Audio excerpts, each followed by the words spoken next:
Hello, I'm going to make a how-to on omelets. So, what you're going to need, an egg of course, and sometimes people use 2 or 3, depending on how big you want your omelet, a pan, a spatula and a mixer, a bowl, and then if you want, you can have salt and pepper, and cheese. Oh yeah, and you also need a plate and a fork for eating it with. So, here's how you make an omelet. Put the pan on the stove, then you just kind of put it up, usually really low. I usually put mine up about 2. You take the egg, tap it until it has a crack in it, then you break it open with your thumbs like this. See? And you have to clean your hands after this so that you don't get salmonella or anything. Then just kind of put it in, throw that away, and then just take the mixer. Usually you break the yolk like this, then you mix up, and instead of actually like hitting the bowl a lot like that, that really doesn't do anything. So instead you pretend that you're scooping something up. You're scooping it, and you're scooping it really fast.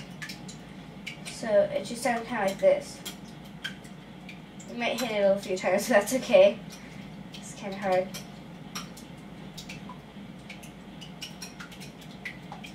And then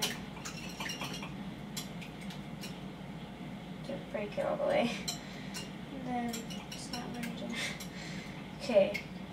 Make sure you do an angle like this so that you can scoop it up a lot easier, all of it together. Because when you do it like this, it really doesn't do anything. Then you very slowly and carefully put this, actually, you put your hand kind of close to the top of the pan. If it seems really hot, then it's done. And you very slowly pour it in so that it doesn't splash everywhere. So if you put it high enough, which I actually didn't put it high enough, it should start making like a sizzling type noise, and then you'll realize through, it's going to be like a clear spot in the yellow, which I don't know why, but it's part of the egg. And through that you'll probably see that it's starting to get a lot more white.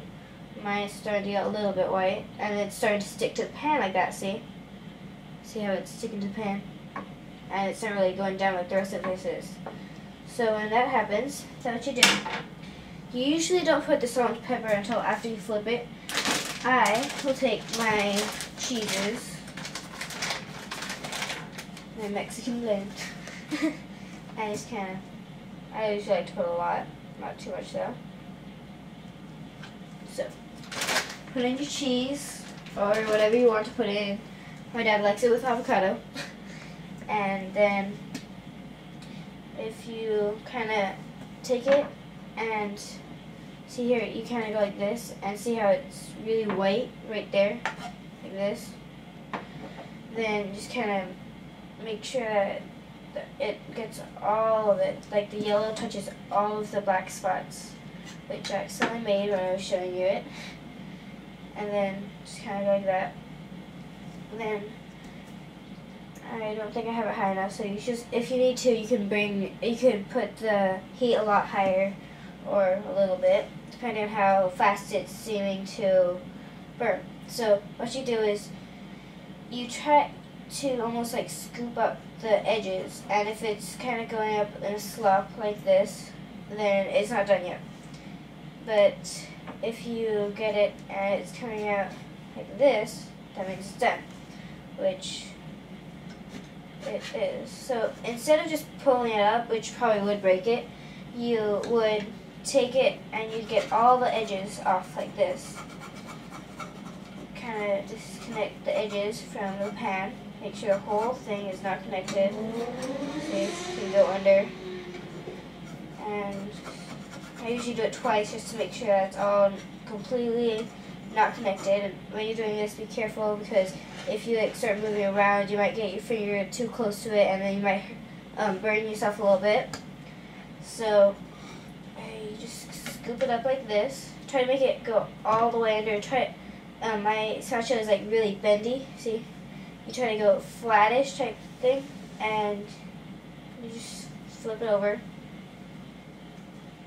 It might not come out perfectly like it usually seems it would on like the menu at some place, but that's okay because it doesn't really matter as long as it tastes good. And then this is the part where you put in the salt and the pepper. Just kind of check underneath, and if it's like really yellow like this, then you take the plate, here it is, just kind of scoop it up, once again like you were flipping it, make it really flat, put it on. Then you might want to clean your pan, but first you might want to turn off your stove. See how my omelet seems really tiny compared to a lot of omelettes? Well, that's because I only used 1 egg, but if you could use like 2 or 3, which I sometimes like to do. So, bye-bye, and that's how you make a good omelet.